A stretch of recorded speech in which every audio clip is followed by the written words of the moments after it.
Okay,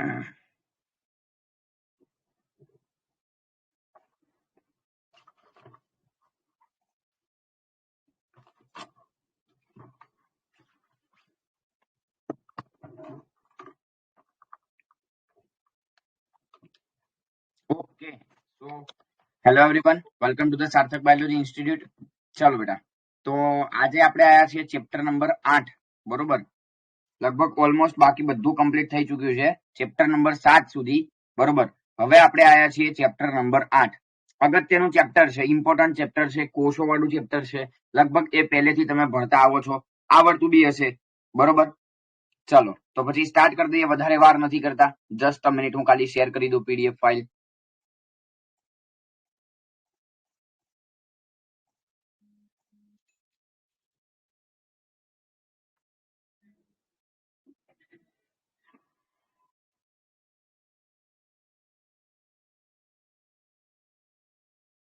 okay, ચાલો. I think so લગભગ visible હશે બેટા. બરોબર છે, વિઝિબલ છે? એકવાર કન્ફર્મેશન આપી દેજો મને. પીડીએફ ઓકે, ચાલો ડન છે. ચાલો તો સ્ટાર્ટ કરીએ બેટા. ચેપ્ટર નંબર 8 ઇમ્પોર્ટન્ટ છે, થોડું આમાં ધ્યાન રાખજો તો મજા આવી જશે. બરોબર, ચાલો. ફર્સ્ટ એમસીક્યુ, સૌથી પહેલો જ એમસીક્યુ ઇમ્પોર્ટન્ટ છે, પહેલો જ અગત્યનો છે કે ભાઈ વનસ્પતિના ચાલની કોષો જે છે અને લગભગ બધા જ સસ્તનના રક્તકણો જે છે એની સામાન્ય લાક્ષણિકતા શું? એવું તો શું છે કે ભાઈ એમાં જોવા મળે એમ? તો સૌથી પહેલું તમને બધાને જ ખ્યાલ હશે કે ચાલની કોષો અને સસ્તનના રક્તકણો એમાં જિંદગીમાં ક્યારેય અહીંયા આગળ કોષ કેન્દ્ર જોવા મળતું નથી. મતલબ આન્સર અહીંયા આગળ આપણું શું થાય? તો કે દિલ્હી થશે સર, કે એમાં ક્યારેય અહીંયા આગળ આપણને રક્ત કોષ કેન્દ્ર જે છે એ જોવા મળ્યું નથી.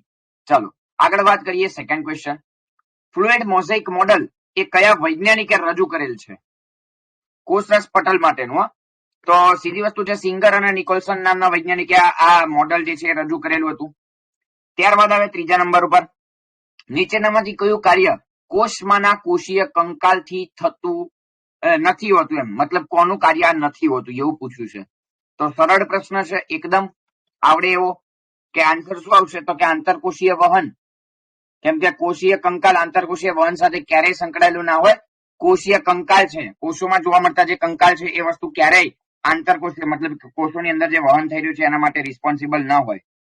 બરોબર છે. ચાલો ચોથા નંબરનું, કણાજસૂત્રને જોવા માટે ઘણા બધા રંજક દ્રવ્યો છે, એમાં જેનસ ગ્રીન જે કણાજસૂત્રને જોવા માટે વપરાય છે, એટલે આન્સર જે છે આપણો દિલ્હી થશે. ફાસ્ટ ગ્રીન નહીં આવે બેટા, આમાં થોડું ધ્યાનમાં રાખજો. આમાં થોડું ધ્યાન રાખજો, જેનસ ગ્રીન આવશે, ફાસ્ટ ગ્રીન નહીં આવે. બરોબર, ચાલો 5 નંબર, સ્ત્રાવી કોષ માટે નીચેનામાંથી કયું વિધાન સત્ય છે? સમજો બેટા, કયો કોષ કયો છે તમને? સ્ત્રાવી કોષ. બરોબર, તો એના માટેનું સત્ય વિધાન કયું કહેવાય? તો સૌથી ફર્સ્ટ વન, ગોલ્ગીકાય ગેરહાજર હોય છે. સેકન્ડ વન, કણિકામાં અંતઃકોષ રસજાળ કોષમાં સહેલાઈથી નિહાળી શકાય છે, ફક્ત લીસી અંતઃકોષ રસજાળમાં જોવા મળે છે. અને લાસ્ટ, કોષ કેન્દ્રમાં સ્ત્રાવી કણિકાઓ ઉત્પન્ન થાય છે. તો સીધી જ વસ્તુ છે, અહીંયા આગળ કયું વિધાન સત્ય છે? તો બોમ્બે. કેમ? કારણ કે કણિકામય એટલે રફ એન્ડોપ્લાઝમિક રેટિક્યુલમ થયું, RER, અને એમાં અંતઃકોષ રસજાળ એ કોષોમાં સહેલાઈથી આપણે નિહાળી શકીએ છીએ. સીધી વસ્તુ છે, એમાં જોવા મળે છે બેટા. બરોબર, મતલબ અહીંયા આગળ આપણો આન્સર શું થશે? બોમ્બે થશે. છઠ્ઠો નંબર, કે નીચેનામાંથી કયું રિબોસોમ્સની સાથે સંગત નથી? તો રિબોસોમ્સમાં પ્રોટીન સંશ્લેષણનો ભાગ ન હોય. તો અહીંયા લખ્યું જો પ્રોટીન સંશ્લેષણ, એક મિનિટ, મહત્વનો ભાગ ભજવે, સોરી અહીં લખ્યું છે ફાળો નથી હોતો, ભાગ ભજવે છે એ, એટલે છઠ્ઠામાં દિલ્હી આવે. ચાલો પછી 7 નંબર, કયું યુકેરિયોટિક નથી? સરસ પ્રશ્ન છે. યુકેરિયોટિક એટલે સુકોષ કેન્દ્રીય એમ. તો એના વિના નો સ્ટોક આદિકોષ કેન્દ્રીય છે, પ્રોકેરિયોટિક સેલ છે, એટલે લઈ લો બોમ્બે. બોમ્બે લઈ શકો છો. 8મો નંબર, રસધાની પટલ કોને કહેવામાં આવે છે? રસધાની, વનસ્પતિ કોષોનું રસધાનીનું આવરણ, સીધી વસ્તુ છે ને, તો એ જ વસ્તુ થઈને રસધાનીનું પટલ, એ જ રસધાનીનું આવરણ. 9 નંબર, નીચેનામાંથી કયું અભિરંજક રંગસૂત્રને અભિરંજિત? રંગસૂત્ર માટે સેફ્રેનિન વપરાય, યાદ રાખજો બેટા, રંગસૂત્ર માટે સેફ્રેનિન રંજક દ્રવ્ય વપરાય છે. 10 નંબર, કયું યુકેરિયોટિક કોષ માટે અસંગત છે? ફરીથી આવ્યું, કયો કોષ આવ્યો છે? Eukaryotic cell. તો હા, તો યુકેરિયોટિક કોષ માટે કયું વિધાન અસંગત થયું? બોલો, ફર્સ્ટ વિધાન કે કોષ દિવાલ હાસ તો પહેલું જ અસંગત થયું બેટા. કેમ? કોષ દિવાલ પેપ્ટિડોગ્લાયકેન ની બનેલી છે. સીધી વસ્તુ છે, આ ખોટું થાય અહીંયા આગળ. યુકેરિયોટિક કોષની કોષ દિવાલ જે છે ને સેલ્યુલોઝ ની બનેલી હોય. આ પેપ્ટિડોગ્લાયકેન ના આવે, આ ખોટું પડે. પછી તેના કોષમાં 80 પ્રકારના રિબોસોમ્સ, હા એ સત્ય છે. કણાભસૂત્ર ગોળાકાર, હા. પટલમાં અંગિકાઓ હાજર, હા. 11 નંબર, જુદા જુદા કોષો જુદા જુદા કદ ધરાવે છે, હા. તો નીચેનામાંથી કોષોને કદના ચડતા ક્રમમાં ગોઠવો, એટલે નાનાથી લઈને મોટા તરફ જવાનું છે. ઓકે, ચાલો. તો માઇકોપ્લાઝમા ખ્યાલ હશે બેટા, 0.3 માઇક્રોમીટર આવશે. અને સામરૂપનું ઈંડું સૌથી મોટામાં મોટું છે, યાદ હશે, 15 × 13 સેન્ટીમીટર નું હોય, 15/13 એવું કહેવામાં આવે છે. પછી મનુષ્યના રક્તમાં 7 માઇક્રોમીટર આવશે. બધું ચોપડીમ છે, હા, 4 ચોપડીમ છે. અને બેક્ટેરિયા એ અંદાજિત 30 થી 30 માઇક્રોમીટર અંદાજિત એવું કંઈક થતું જોવા મળે છે, એવરેજ. તો ગણો ને, નીચેથી લઈને ઉપર જવાનું છે તમારે, એટલે સૌથી પહેલા નંબરનું આવે. તો ચલો અહીંયા નીચે લખતો જઉં છું, પહેલું.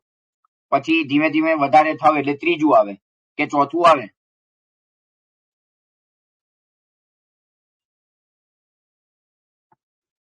એક મિનિટ. પછી ફર્સ્ટ થાય, 1 મિનિટ બેટા. બેક્ટેરિયાનું જે છે ને એ અંદાજિત છે ને, મને લગભગ 30 થી 5 થી 30 કે એવું કંઈક છે લગભગ બેક્ટેરિયાનું. 1 4 3 2 30 માઇક્રોમીટર એવું નહીં, 5 થી 30 માઇક્રોમીટર કે અંદાજિત એવું કંઈક છે. જોઈ લેજો, આઈડિયો મને પ્રોપર નથી ખ્યાલ. 5 થી 30 માઇક્રોમીટર કે અંદાજિત એવું કંઈક છે, અથવા તો 30 થી 5 માઇક્રોમીટર અંદાજિત. બરોબર, એટલે ગણો ને, પહેલા પછી આવે ચોથું, પછી આવે ત્રીજું, બરોબર, અને પછી આવે છેલ્લું બીજું. એટલે 1 4 3 2 એવું દેખાય છે કે 1 4 3 2 એટલે અમદાવાદ છે. હા, ઉભા રહો. હવે તમે કદાચ ચોથું લાસ્ટમાં લો છો તો 1 3 1 3 ના, એવું બી નથી. બરોબર છે, એટલે આપણે અહીંયા આગળ ચોથું જ લેવું પડશે ઇન્ક્લુડિંગ. બરોબર છે. ચલો 12 નંબર. આ ખાલી બેક્ટેરિયા વાળું આમાં એક નજર મારી લેજો. બરોબર, ચાલો. 12 નંબર, કોષરસ પટલ માટે કયું વિધાન સત્ય નથી? નથી સત્ય એટલે ખોટું વિધાન આપણને પૂછ્યું બેટા. આપણાને ખોટું વિધાન કહેલું છે. તો તે વનસ્પતિના પ્રાણીકોષ બંનેમાં હોય. તેમાં લિપિડનું દ્વિસ્તરીય પટલ હોય. પ્રોટીન અંતર્ગત તેમજ શિથિલ રીતે દ્વિસ્તરીય સાથે એ લોકો જોડાયેલા હોય. અને કાર્બોદિત ક્યારેય ના જોવા મળે. ખોટું છે બેટા એમાં, કારણ કે કોષરસ પટલ એ જૈવ રાસાયણિક ઘટક તરીકે એમાં કાર્બોદિત હાજર હોય. એટલે Delhi is the correct answer, કે જે ખોટું વિધાન છે. બરોબર છે, ચાલો આગળ વાત કરીએ. હવે 13 નંબર, નીચેનામાંથી કયું લક્ષણ પ્રોકેરિયોટિક અને ઘણા યુકેરિયોટિકમાં કોમન છે, સામાન્ય છે એમ? તો સીધી વસ્તુ છે બેટા, કોષ દિવાલની હાજરી. કોષ દિવાલની હાજરી લગભગ બધામાં સામાન્ય લક્ષણ છે. 14 નંબર, રંજક કણો કણાભ સૂત્રથી નીચેનામાં એક લક્ષણથી જુદા પડે છે. સાચો જવાબ ગોતો. રંજક કણો કણાભ સૂત્રથી દ્વિસ્તરીય પટલ બંનેમાં હોય. રિબોસોમ્સ, થાઇલેકોઇડ, હા થાઇલેકોઇડ થઈ શકે અહીંયા આગળ. 14માં સી થઈ શકે, થાઇલેકોઇડની હાજરી, કે જેનાથી આ રંજક કણો અથવા તો રંગ કણો કે જે તમારે કહેવું હોય. પછી પ્રોટોપ્લાઝમ, જેને આપણે કોષરસ આપણી ભાષામાં કહીએ છીએ. સાયટોપ્લાઝમ પછી શબ્દ આવ્યો તો એ પરકિંજે નામના સાયન્ટિસ્ટે ગોતેલો છે. પ્રસ્તાવનામાં છે આ વસ્તુ. 16 નંબર, ગોલ્ગી સંકુલ કઈ ભૂમિકા નિભાવે છે? તો ઉર્જા સ્થળાંતરણની અંગિકાઓ ધરાવે, કે પછી લિપિડના ગ્લાયકોઝાઇલેશનમાં પ્રોટીનનું અનુકૂલન, પશ્વ સંક્રાંતિ? હા, બોમ્બે કહી શકાય, કારણ કે ગ્લાયકોક્ઝાઇલેશન એટલે પેલું ગોલ્ગી સંકુલમાં જો પેલું યાદ હોય તો તમને, નાના નાના લિપિડના અણુઓ જે છે અને પ્રોટીનના અણુઓ જે છે એ સંક્રાંતિ તબક્કા તરફ પ્રેરાતા હતા અને રિલીઝ થતા હતા. એ વાળી વાત છે આ. બરોબર, એટલે સી, પ્રકાશને ગ્રહણ કરીએ તેને રાસાયણિક ઉર્જામાં, ના, એ પણ ખોટું પડે. અને પ્રોટીન્સ માટે કાર્બોદિતનું પાચન, ના, એ ભૂમિકા છે નહીં ગોલ્ગી કાયની. પછી આવે 17 નંબર, લિપિડનું સંશ્લેષણ મુખ્યત્વે ક્યાં થાય છે? લિપિડ છે તો કણિકામાં અંતઃકોષરસ ધરાવે. RER એટલે રફ એન્ડોપ્લાઝમિક રેટિક્યુલમ એમ. 18 નંબર, કઈ અંગિકા પટલ દ્વારા આવૃત નથી? પટલ નથી તો રિબોસોમ્સ, કારણ કે રસધાની પટલ, મેસોસોમ્સમાં પટલ હોય, લાઇસોસોમ્સમાં બી હોય. પછી કઈ અંગિકાઓ એક પટલીય આવરણ ધરાવે? એક જ પટલ હોય તો લાઇસોસોમ્સ. 20 નંબર, સજીવના બંધારણીય અને ક્રિયાત્મક એકમને શું કહેવામાં આવે છે?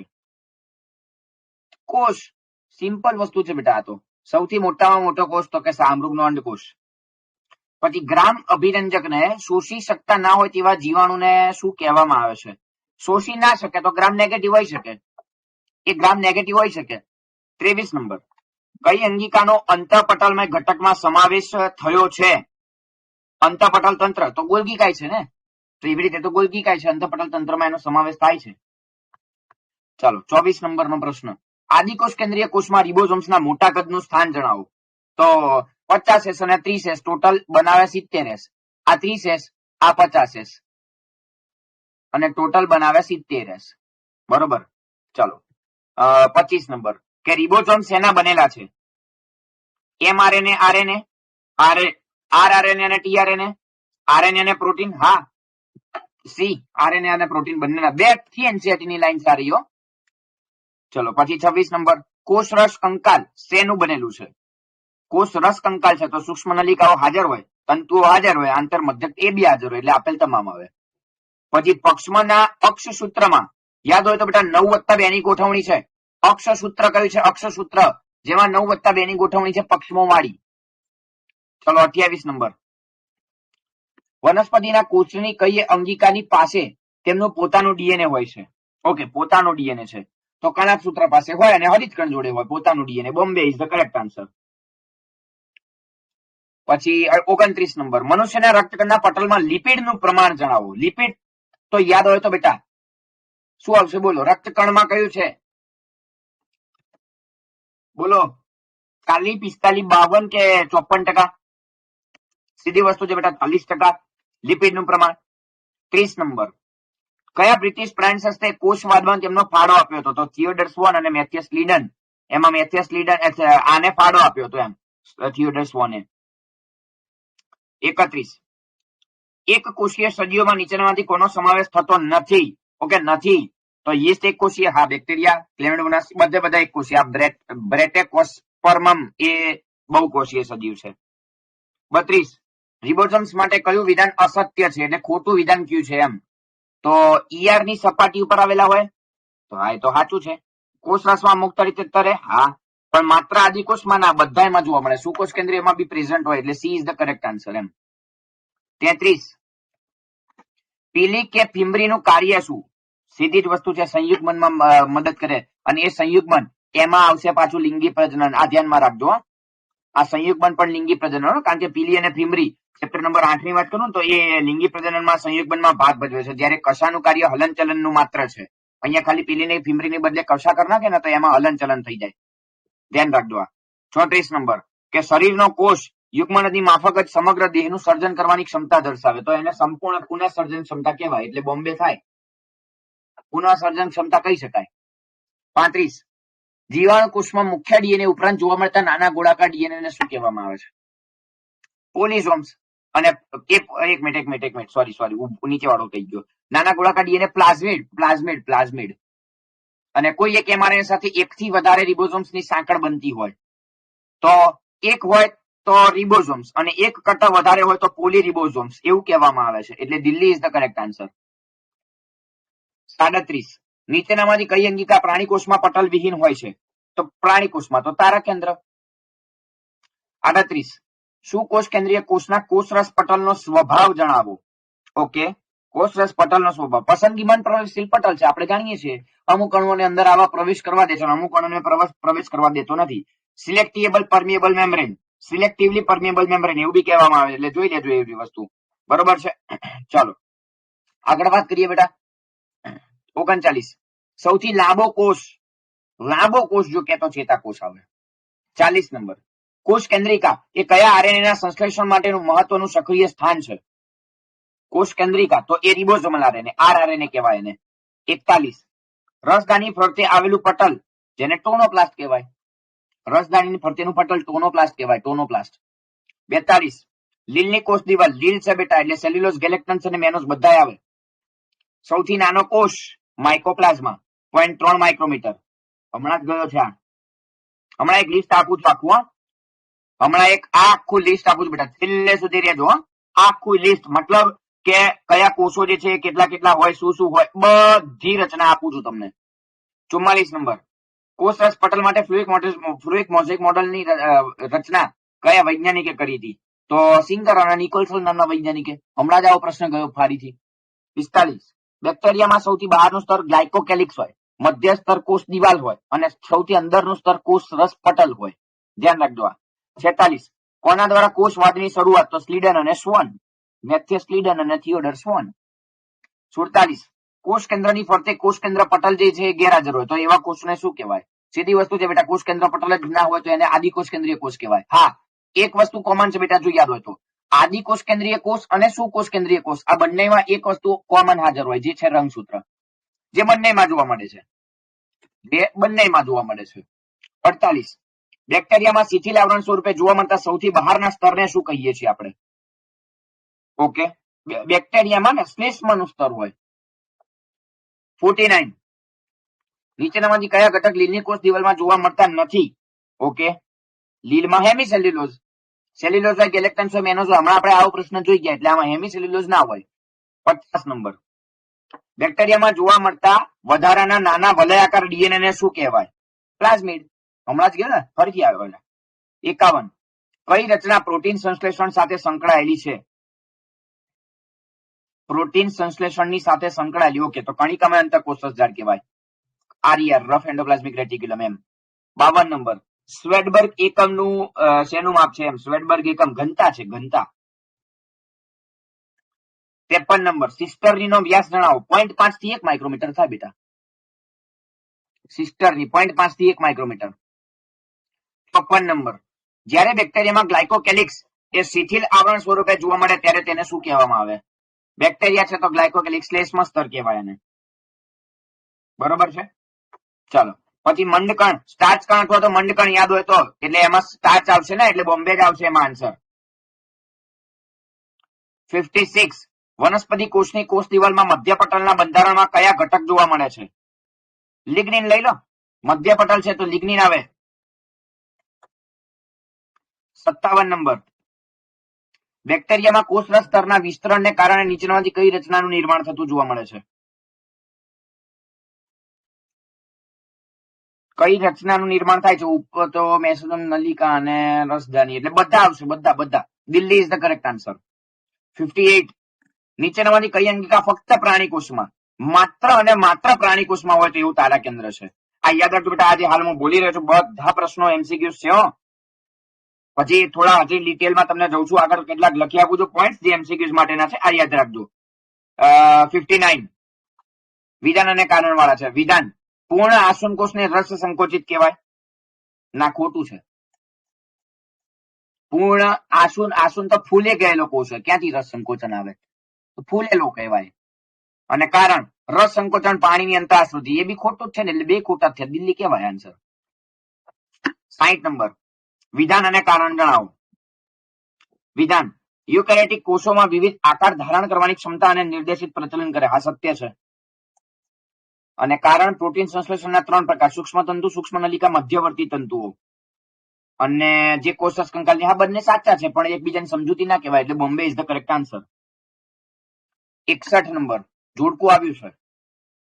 લીસી અંતઃકોષ રસજાળ કામ શું કરે? ગ્લાયકોજનનું સંશ્લેષણ. પછી વાત આવે રંજક કણ, જે પરાગનયનમાં મદદ કરવા માટે પુષ્પનો રંગ પૂરો પાડે. રંગકણ અથવા તો રંજક કણ કહેવાય. સૂક્ષ્મ નલિકા કે જે કોષરસ વિભાજન દરમિયાન રંગસૂત્રના સ્થળાંતરણમાં મદદ કરે. અને કોષ કેન્દ્રિકા એમાં રિબોસોમ્સ હોય. એટલે ગણો ને, બીજું, ચોથું, પહેલું અને ત્રીજું, એટલે Delhi is the correct answer.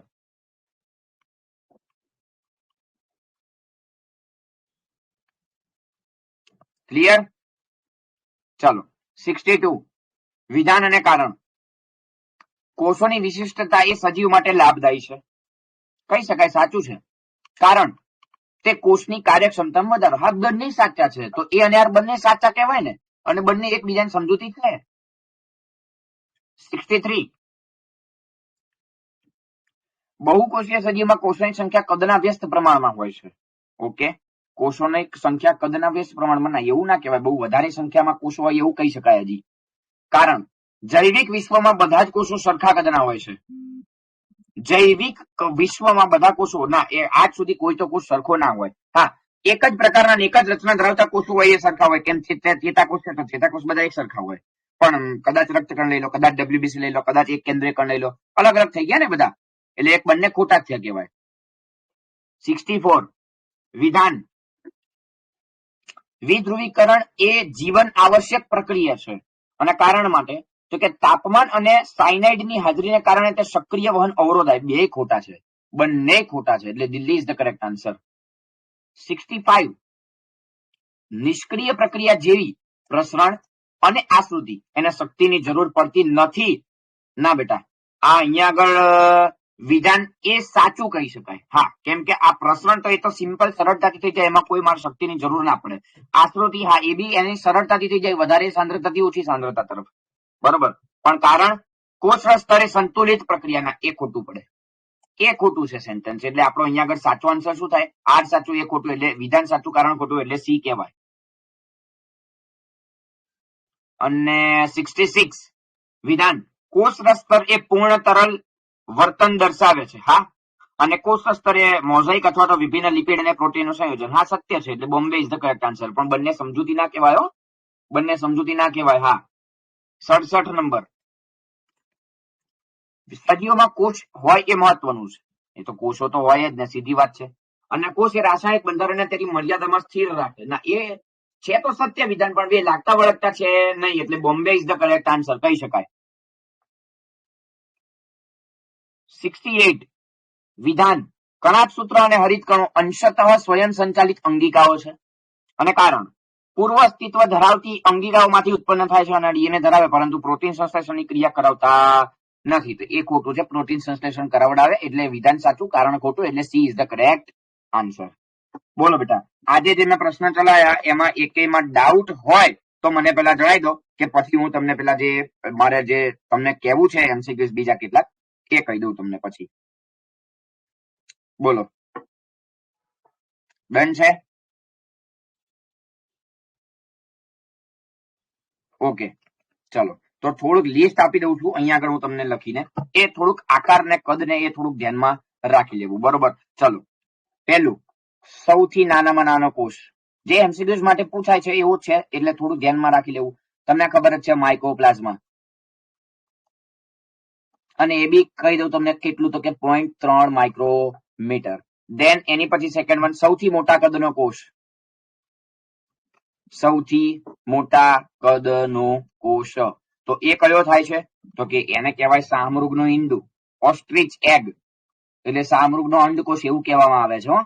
બરોબર, જે તમને કહી દઉં તો 120 ગુણ્યા 135 mm હોય, 120 ગુણ્યા 135 mm, એટલે 15/13 mm. હમણાં મેં લખ્યું હતું ને, આઈ તમને ખ્યાલ હશે. બરોબર, ચાલો પછી આગળ વાત કરું તો બેક્ટેરિયાનો કોષ 3 થી 5 માઇક્રોમીટર હોય. તો હમણાં આપણે લોચા માર્યા હતા, હમણાં 30 લખાઈ દીધું ને 3 આવે, સોરી ભૂલ થઈ હતી, મેં તમને એટલે જ કીધું, એ જોઈ લેજો, મને બેક્ટેરિયાનો ખ્યાલ નથી. બરોબર, બેક્ટેરિયાનો કોષ જે 3 થી લઈ અને 5 માઇક્રોમીટર હોય. પછી આવે મનુષ્યના રક્તકણ, જે આ 4 તો આપણે લીધા છે, એટલે બીજા આખું લિસ્ટ જ તમને આપી દઉં છું, કે મનુષ્યના રક્તકણ એ 7 માઇક્રોમીટર આવશે. ધ્યાન રાખજો બેટા.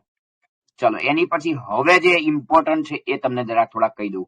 સૌથી પહેલો વાયરસ, એનું કદ બહુ જ સૂક્ષ્મ હોય, 0.02 થી 0.2 માઇક્રોમીટર. ધ્યાન રાખજો. હા, ચલો. બીજું, સૌથી લાંબામાં લાંબો કોષ, જેને આપણે ચેતાકોષ કહેવાય. પછી મનુષ્યમાં કોષોની સંખ્યા કેટલી? મનુષ્યમાં કોષોની સંખ્યા કેટલી છે? તો કે 37.2 ટ્રિલિયન કોષો છે. કેટલા? 37.2 ટ્રિલિયન કોષો છે. ત્યારબાદ વાત આવે મનુષ્યનો કોષ એ કેટલો લાંબો હોય? તો કે 10 થી 30 માઇક્રોમીટર. મનુષ્યનો કોષ લાંબો કેટલો હોય? તો કે 10 થી 30 માઇક્રોમીટર. બરોબર, પછી એ જ રીતે સામાન્ય કદાચ વનસ્પતિના કોષની વાત કરું, 10 થી લઈ અને 100 માઇક્રોમીટર. બરોબર, અને બીજું, આ દરેકે દરેક આકાર, કદ, સ્થાન, કાર્ય એની દ્રષ્ટિએ બધા ભિન્નતા દર્શાવે છે, બધા અલગ અલગ અલગ અલગ ભિન્નતા દર્શાવે છે. બરોબર, બીજું, હવે એનો આકાર તમને એક જણાવી દો. કદાચ આવો આકાર હોઈ શકે, બંબાકાર હોય, બિંબાકાર હોય, પછી બહુકોણીય હોઈ શકે છે, સ્તંભ આકારનો હોઈ શકે છે, ઘનાકાર હોઈ શકે છે, તંતુમય હોઈ શકે છે, અનિયમિત હોઈ શકે છે. ધ્યાનમાં રાખજો. હો, ચલો હજી બીજા કેટલાક પ્રશ્નો છે, આખું લિસ્ટ ભર્યા પૂછું. સ્ક્રીનશોટ છેલ્લે પાડવા દઈશ, હમણાં ઉભા રહેજો. ફક્ત અને ફક્ત વનસ્પતિ કોષમાં હોય એવી રચનાનું નામ જણાવો. તો માત્ર અને માત્ર વનસ્પતિ કોષમાં હોય એવી રચના તમને છે કહી દઉં. પહેલું કોષ દિવાલ, બીજું હવે હરિતકણ, ત્યારબાદ હવે રસધાની મોટી હોય એમ, અને ફક્ત કેમાં હોય તો કે પ્રાણી કોષમાં હોય એવી રચનાનું નામ આપો. એક તો આપણે જોઈ લીધું હતું બેટા તારા કેન્દ્ર, અને એ તારા કેન્દ્રનું કામ શું તમને ખબર જ હશે. શેનું કામ છે તો કે કોષ વિભાજન કરવાનું કાર્ય જણાવે, મતલબ કોષ વિભાજનનું કાર્ય કરે છે એમ. બરોબર. એટલે આ જે મેં હાલ તમને જે પ્રશ્નો કીધા છે બધા પ્રશ્નો જે છે એ થોડાક ધ્યાનમાં રાખજો. એમસીક્યુઝ માટે એ વસ્તુ ઇમ્પોર્ટન્ટ છે. બરોબર. ચલો હવે પટલમય અંગિકા અને પટલ વિહીન અંગિકા, એમાં તમે મને થોડુંક કહેતા રહેજો કે પટલમય અંગિકા કઈ કઈ છે, મને કહેતા રહેજો બેટા. બોલો, લખતો દઉં છું અહીંયા કરું. પટલમય એટલે કે પટલ ધરાવે છે એમ. બરોબર. તો એમાં રિબોસોમ્સ, મેસોસોમ્સ અને સૂક્ષ્મકાય. એક મિનિટ. પટલમય અંગિકાનો એક મિનિટ. આદિકોષ કેન્દ્રીય કોષમાં આદિકોષ કેન્દ્રીય કોષ જે છે ને એમાં પટલમય અંગિકાઓનો અભાવ હોય. એક મિનિટ લખી આપું, લિસ્ટ લખી આપું. એક મિનિટ. આદિકોષ કેન્દ્રીય કોષ જે છે ને એમાં પટલમય અંગિકાઓનો અભાવ જોવા મળે. શેમાં તો કે આદિકોષ કેન્દ્રીય કોષમાં. બરોબર. અને એનું લિસ્ટ તમને આપી દઉં એક જ મિનિટ. કયા કયામાં તો કે આદિકોષ કેન્દ્રીય કોષમાં લઈ લો કણાપ સૂત્ર, પટલમય અંગિકાનો અભાવ છે એમ. પછી હરિતકણ, ઈઆર એન્ડોપ્લાઝમિક રેટિક્યુલમ લઈ લો. ગોલ્ગી, આવા પ્રશ્નો હાલ આપણે સોલ્વ કરી ચુક્યા છે. એ જ લિસ્ટ આપું છું. ગોલ્ગી કાઈ લઈ લો, તારા કેન્દ્ર લઈ લો, લાઇસોઝોમ લઈ લો, રસધાની લઈ લો. બરોબર. બસ તો આવા બધા પ્રશ્નો એ જે છે એ જોવા મળે છે. બરોબર. ચલો એની પછી વાત કરું તો એમાં જે વાત કરું રિબોસોમ્સ, મેસોસોમ્સ ને સૂક્ષ્મકાય રચના છે એ પટલ વિહીન હોય. બરોબર. એટલે આ એક પ્રશ્ન થોડા પાછા ધ્યાનમાં રાખજો. બોલો હવે બીજો કઈ ડાઉટ હોય તો મને આમાં જણાવી દો, કારણ કે આજે મેં હાલ તમને લખી આપ્યા છે એ એમસીક્યુઝ છે. બોલો. ચાલો એક થોડું ખાલી આનું કરી આપું તમને. આ કદાચ તમારે સ્ક્રીનશોટ બીનશોટ પાડવો હોય તો પાડી લ્યો. જો થોડું ઝૂમ કરું છું, હવે પાડ લો. ઓકે, હવે પાડ લો આટલો. પછી બીજી વાત. ચલો આટલો પાડી લીધો. ઓકે, ચલો હવે આ રહ્યું, આ બી પાડી લો. ચલો ઓકે. બસ તો આ એક એમસીક્યુઝ માટે છે જે થોડું ધ્યાનમાં રાખજો, કારણ કે આમાંથી વધારે પ્રશ્નો જે છે ને આવતા જોવા મળે છે. બરોબર.